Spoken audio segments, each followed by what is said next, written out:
to MMA Fancast. My name is Luke Payson, and I am honored to have a returning guest on the show, Kam Smith. Kam, welcome back. It's good to be back. Thank you. It's great having you back on the show. You've been on before, talking before former MMA fights, but now, for the first time, it's very exciting. You're back talking about your first MMA victory, which is at 513 Fight Night out there in Cincinnati, Ohio, for 247 Fighting Championships. First time outside of Pennsylvania. So you were part of history Saturday night and historic, your first MMA win, a very unique triangle armbar, but really the armbar finished it, but from the triangle setup. That was in round one. So we've got kind of a lot to talk about in just one round. A lot happened. Yes, sir. Before that, let's back up. You train at the Center for Traditional Martial Arts. You come from a family of traditional martial artists. You have, I think, one or two black belts. And the obvious question is, you got your MMA career off to a rocky amateur start, so it doesn't really matter. You're on the ropes, to an 0-3 start. So what brought you back? I know I've watched you on Facebook. I know you compete, and I think karate and some other things. So what drew you back for your fourth MMA fight to keep trying MMA? Well, like you said, MMA is something I really want to do. I've done martial arts since I was a kid, and I want to test what I know how to do. And I believe in the cage is the best way to do that. I do other karate competitions and jiu-jitsu tournaments and stuff like that as well. But MMA is something I really want to make a career out of. So I know an 0-3 start isn't something anybody is really hoping for. So, but I don't ever give up, and I don't settle for anything less than I know I'm capable of doing. So, I know the three opponents I face are very skilled opponents. So, I believe this 0-3 start will help prepare me later on in the future. I mean, that makes a lot of sense. You come from a background where it's really about understanding not only the physical, which of course you have, but also the mental game. And part of the mental game in amateur is to learn the lessons. You know, sometimes amateurs can come up in a slightly easier amateur setting. We've seen amateurs go 5-0 and then go pro and not get another win. We've seen amateurs go, 4 wins, 3 losses and go pro and do well. So it really all depends, of course, on the person and your opponent. You took on Terrence Owens, who had 6 fights in MMA, 1 win. So, you've been struggling as well, but a lot of experience. So how did you kind of use your experience of starting out with a rough 0-3, going up against a guy you knew, even though he was 1-5, that means he had a lot of opportunities to learn. And clearly, just like you, wanted to keep fighting, wanted to still get back in there. You guys gave a heck of a 1-round fight for sure. Thank you. Well, I mean, it really goes back to my first fight. And when I went against my first opponent's completely slipping my mind. But I know in the first round in my very first fight, I had an opportunity for a triangle. And I completely turned the wrong way, and that opened the triangle up, and I wasted all that energy spent. And I had a missed opportunity to win that fight. And then I end up losing by decision. So, I remember that fight. That was Val. I'm looking it up. Yes, Val Caruso. Val Caruso. Yes, sir.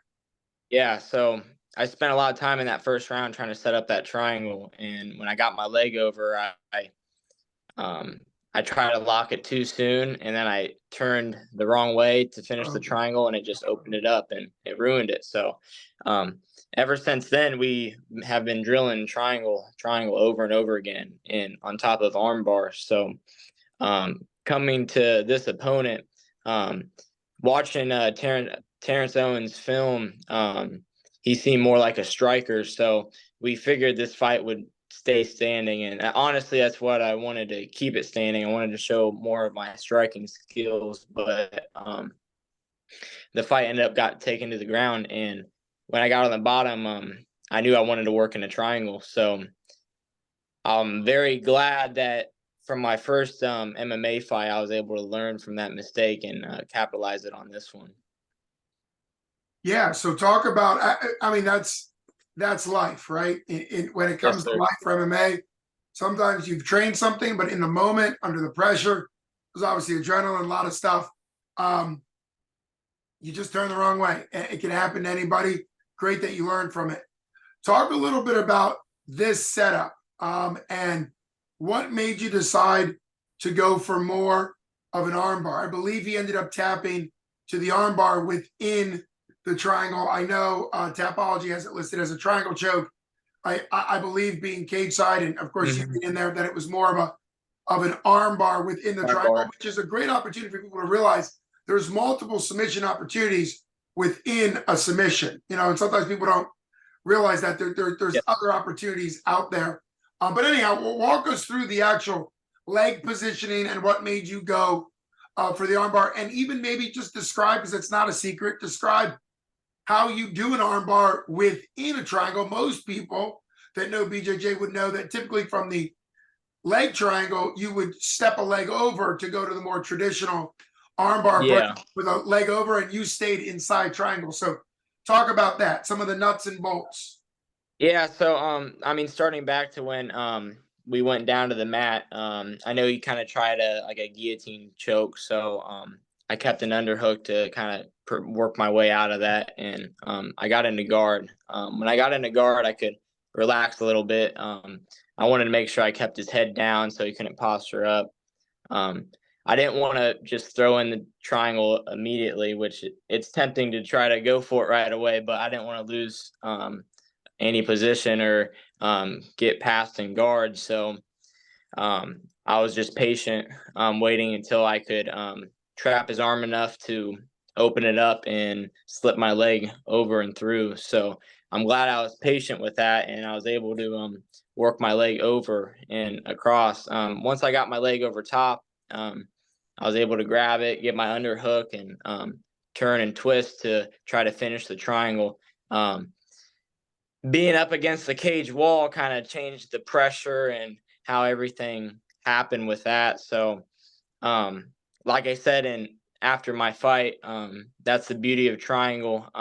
If you don't have the choke, you always got the submission. And I mean, I know he felt the choke, but if it wasn't enough to make him tap from the choke, you got the arm bar. But I mean, you really have to extend the body, so you sweep the arm across and use your free hand to trap their own hand, and extend with the hips, kind of straighten out your body, lift with the hips, and kind of spread them out.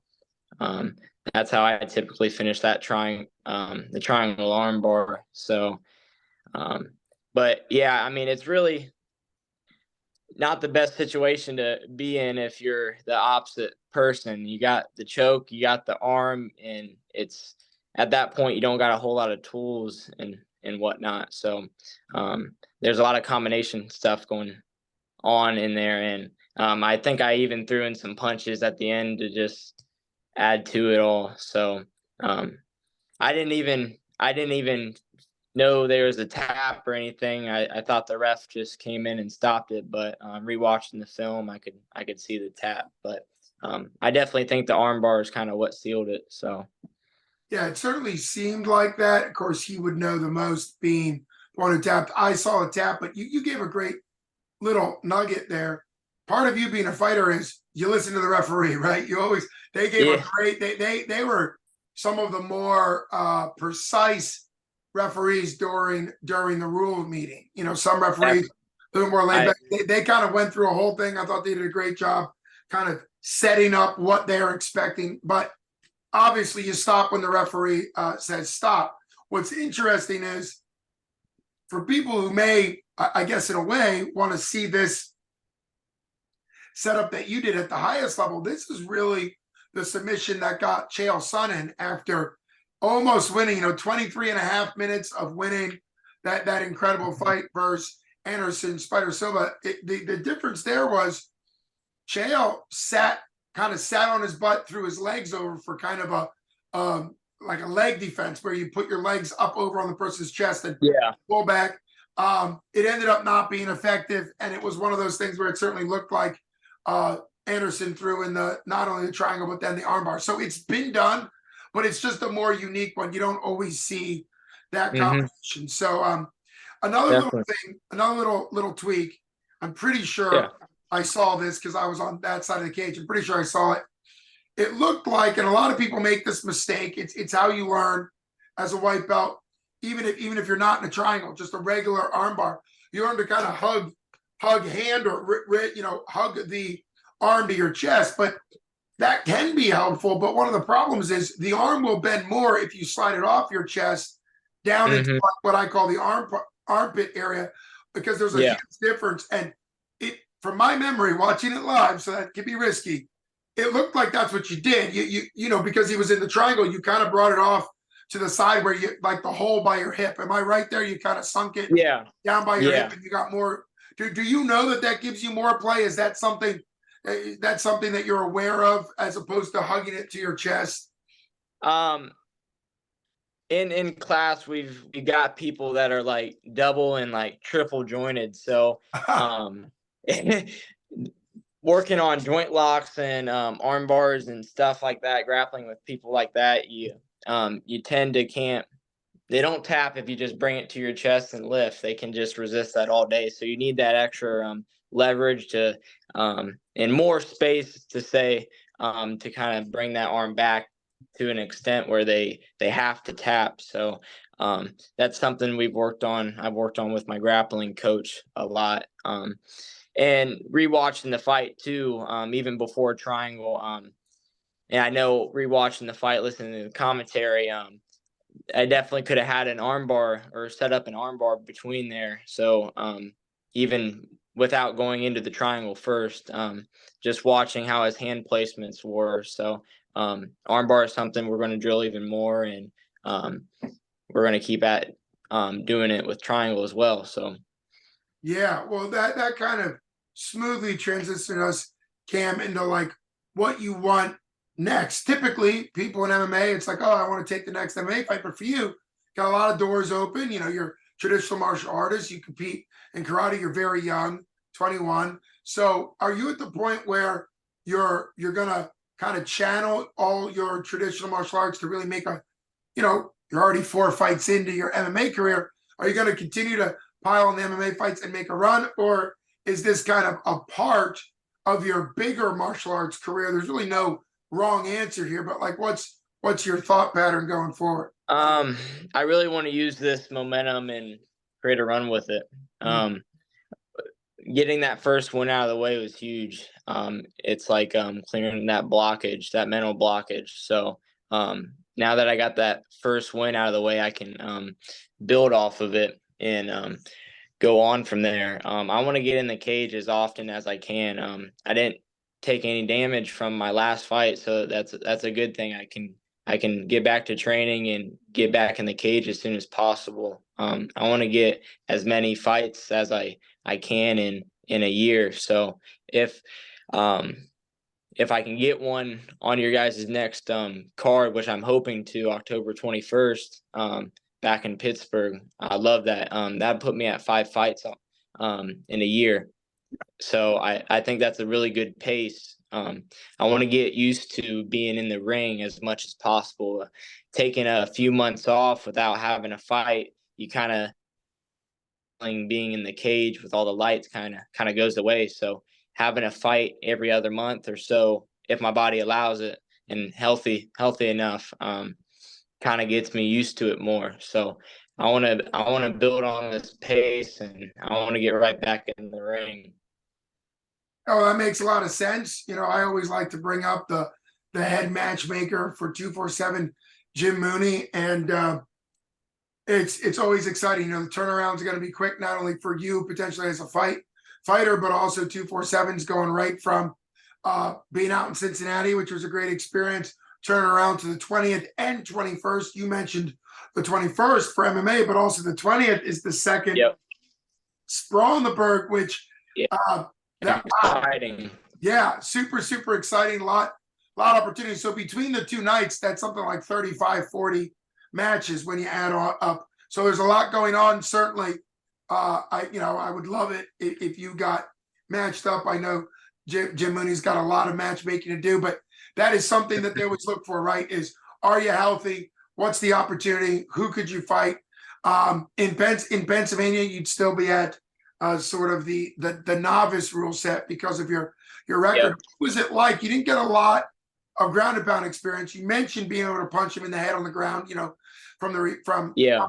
But how did you feel as far as the slight tweak? The rules aren't much different, but just slight tweak with the rule set. The 3 minutes. How was training for that? You didn't fight it, but I was training for 3 minutes. Well, I mean, I think the biggest difference was the extra minute. It goes a long way. Especially if you're feeling a fighter out, the first minute there might not be much action, and then once punches start getting thrown and you end up on the ground, if you're only in a 2-minute round, I mean, by the time you end up on the ground, you might only have like 20 seconds to work. Round's over. So I know I finished this fight at 2 minutes and 20 seconds. So if that was in Pittsburgh, the round would have been over. Yeah, you probably Before would then. have. In fact, you're right. You probably would have had the triangle set up, and then it would have ended because you know you would have Yeah. had enough.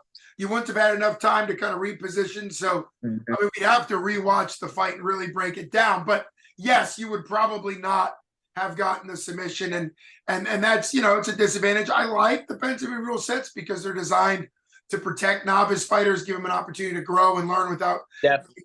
getting punched in the head. But you know, obviously, if you keep winning, you'll be making a case for the commissioner to give you your advanced amateur license, or you know, and I know that that's something that would be exciting for you for sure. Yeah, definitely. As far as training goes, we kept up my conditioning and whatnot.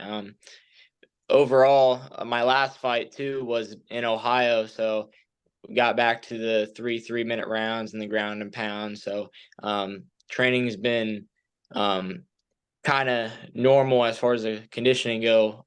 Not much has changed from when we were conditioning in Pittsburgh. We always wanted to prepare for more time than what we were actually required in the ring to do.